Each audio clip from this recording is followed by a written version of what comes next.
O Silêncio dos Inocentes é um dos meus filmes favoritos da vida e eu sempre tive curiosidade de ler a obra do Thomas Harris para saber de onde veio tudo que eu gostava. Mas a gente precisa começar pelo começo.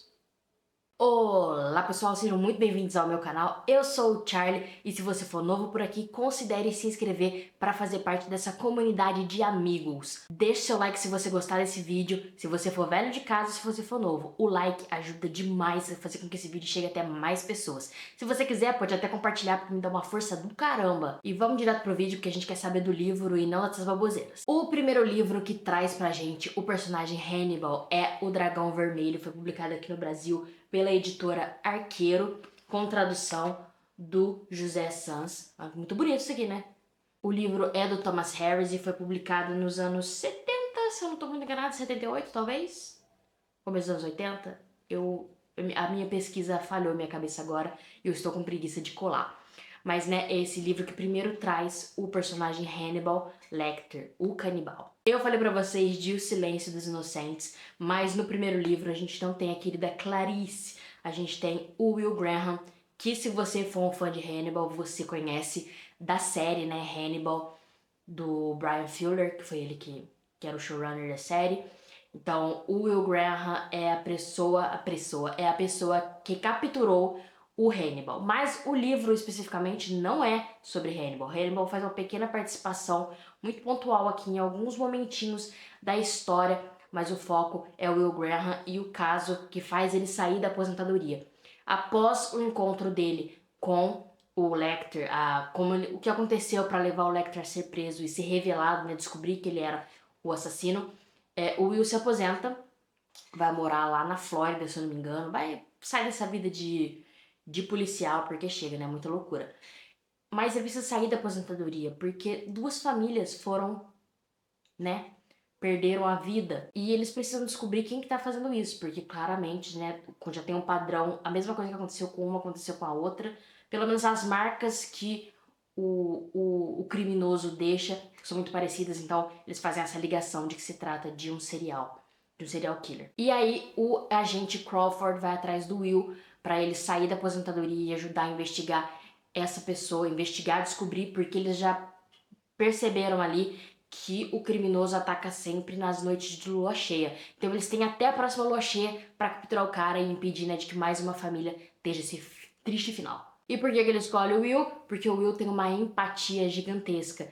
Ele consegue se colocar na pele das outras pessoas, e isso inclui mentes criminosas. Então ele consegue meio que sentir ali o que o criminoso está sentindo, o que ele está pensando. Mas é legal porque o Will também, já falando um pouco do livro, o Will também percebe isso com outras pessoas. Então, se ele fica num ambiente com uma pessoa, mesmo que ele não esteja investigando aquela pessoa, ele consegue sentir traços da pessoa e meio que trazer. É bem interessante. Apesar de não ter um momento pra te parar pra explicar isso também, você percebe isso no personagem do Will. E já que, né, já falei um pouquinho do livro, já vamos mergulhar direto. Eu gosto bastante do ritmo do livro, tá? Ele tem capítulos curtos, então você consegue ler no ritmo. Não que os livros precisam ter capítulos curtos, não é isso. Mas é que é gostoso você poder ler a qualquer momento que você senta um pouquinho, se tem um tempinho vai ler, você consegue ler um capítulo certinho, né? Um trecho, um recorte do que o diretor, pensando em cinema, do que o autor já quis colocar pra você, né? Os capítulos pontuam coisas, então é mais fácil quando os capítulos são curtos. E um prazer especial pra mim é que, tipo, tem um capítulo que acaba no, se eu não me engano, não sei se o 50 é, mas é tipo assim, acaba o capítulo na página 50, acaba o capítulo na página 100. A 100 eu tenho certeza que tem a 150, acho que também. E dá um prazer tão grande parar no número redondo, porque eu já falei pra vocês no outro vídeo, eu gosto de ler de 50 em 50. Eu consigo ler bem assim, 1h50, tranquilo, então eu vou lendo de 50 em 50. Aí eu gosto, me dá um prazer extra o número redondinho acabar ali.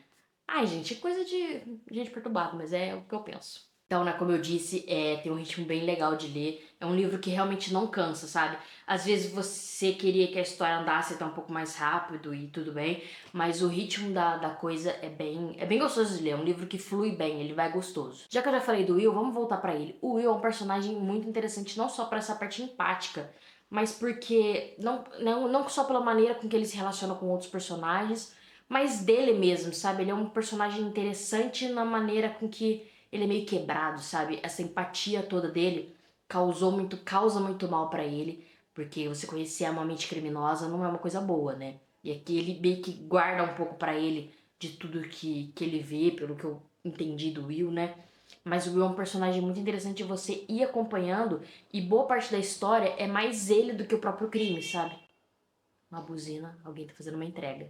Desculpa, gente, vai ficar a moto aí. Então boa parte do que a gente vê no livro é bastante do Will. A moto vai ficar aí, gente, perdão. Mas bastante do que a gente vê na história é o Will.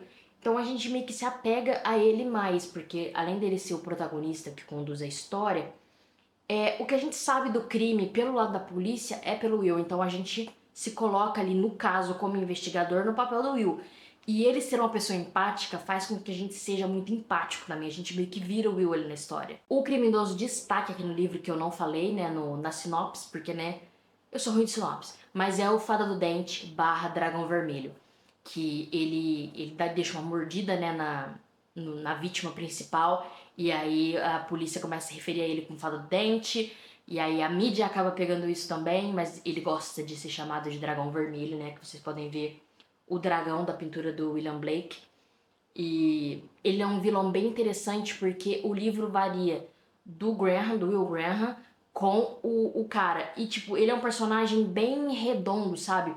Você entende bem a cabeça dele, a motivação dele é clara, apesar de tipo, uma mente perturbada, é lógico, mas você consegue entender o raciocínio das coisas, você entende o que levou ele, tipo, o que desencadeou todo o sofrimento, a perturbação dele, e você entende como que aquilo se tornou o que ele é agora. Então ele é um personagem interessante de se acompanhar.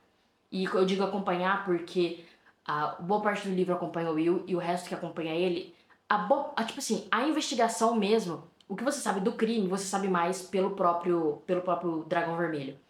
Porque quando vai pro ponto de vista dele, tem até flashback contando a origem dele. Sabe, a origem dele a gente não descobre pela investigação do Will. A gente descobre porque o autor quis contar. O que me incomoda um pouco, eu gosto de um suspense, eu gosto de saber. Numa investigação policial, eu gosto de saber pela polícia as coisas, né? Eu gosto de descobrir com a investigação. E aqui a gente meio que descobre vendo o crime acontecer, que tudo bem, mas também porque a gente tá acompanhando ele e tem os flashbacks da história dele de origem. E, sei lá, é legal de ler, funciona bem, tá? Isso que funciona, o livro é bem legal, mas eu estaria mais interessada, gosto mais quando eu descubro pela investigação com o investigador do que o livro me mostrar. Eu gosto que me conte, assim, porque eu acho que é interessante ver o detetive, o investigador descobrindo e não a gente ganhar de graça assim já um flashback do cara porque a gente vai acompanhar ele. Apesar de que é bem legal a gente acompanhar ele também. Então eu fico meio dividida porque eu gosto de um tipo de história, mas também é legal você estar ali acompanhando a cena se desenrolar, mas eu acho que funciona mais como um filme, sabe? Eu já tinha lido em algum lugar, eu não sei se esse aqui, mas eu já tinha lido que o segundo, O Silêncio dos Inocentes, ele pensou bem num aspecto cinematográfico. Então pode ser que nesse aqui também tenha isso, de a gente ver, né, as coisas acontecendo, porque no cinema a gente estaria vendo. Um filme que ficasse mostrando o sol e o investigador seria chato. A gente tem que ver as coisas também pra não ficar só em flashback e tudo mais. Então eu acho que esse livro aqui tem bem disso, que funciona muito bem no cinema, mas no livro é mais interessante a gente ir descobrindo as coisas do que vendo. Eu pelo menos acho mais legal desse jeito. E já fica o comentário aqui que a gente descobre, na verdade, pouca coisa pela polícia. Você vai falar, spoiler. Não é spoiler, mas tipo, eu tô falando muito tipo, mas o que o Will descobre, a gente já sabia o que ele descobre depois, tipo, a grande revelação do final a gente já sabia, porque a gente já acompanhou com o Dragão Vermelho, a gente já tava acompanhando ele, então não teve revelação.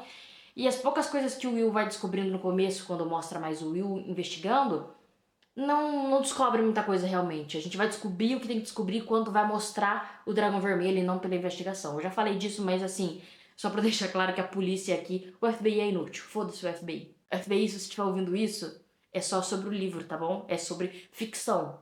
Não derrube meu canal.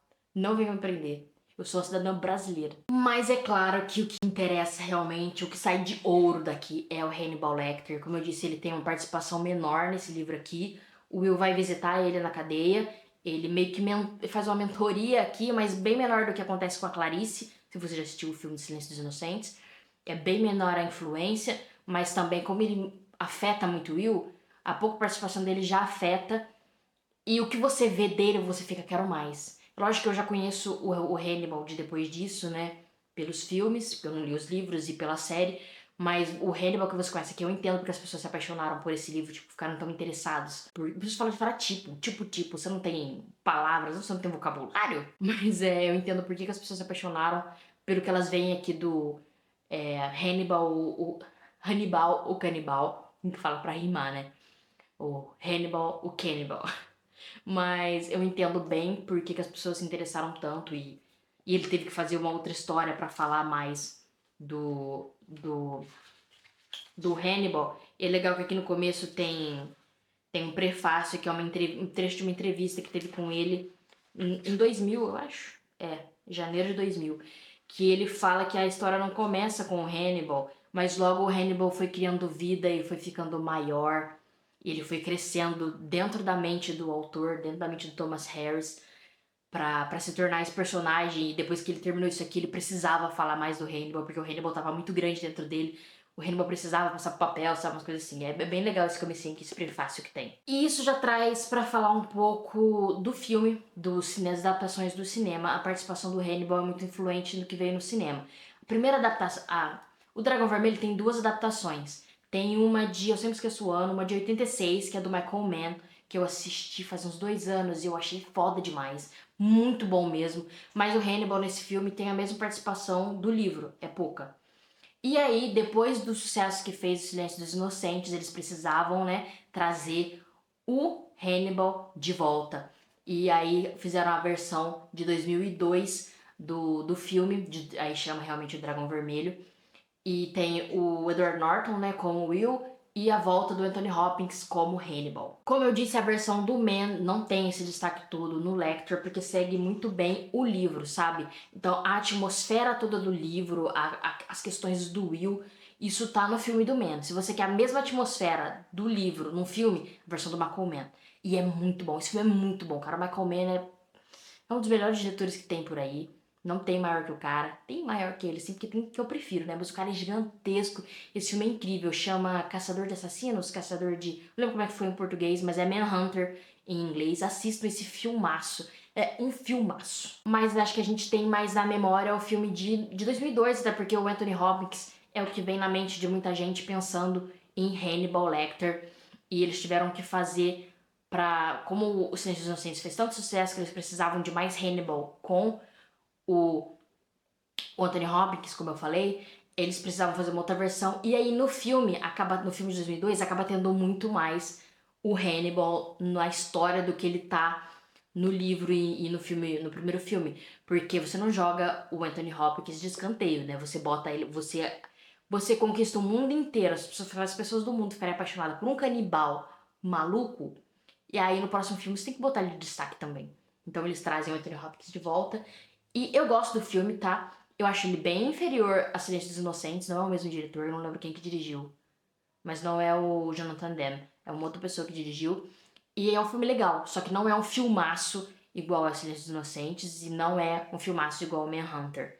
Então é um filme divertido, eu acho legal, acho interessante, eu gosto do Edward Norton, mas eu acho que ele é um Will mais bunda mole. Mas o Anthony Hopkins, né, ele de Hannibal é uma das melhores atuações do cinema, assim, do cinema inteiro. Pra mim tá lá entre as grandes atuações, 100 maiores atuações de história do cinema, o Anthony Hopkins em todos os filmes como Hannibal Lecter. Então, gente, essas foram as minhas impressões sobre Dragão Vermelho. Foi uma leitura bem legal, como eu falei, foi bem interessante. Tô ansioso pra ler O Silêncio dos Inocentes, pra conhecer a Clarice dos livros, porque eu sei que sei que o livro tem coisas mais chocantes até do que o filme, e eu quero bem chegar nessa parte.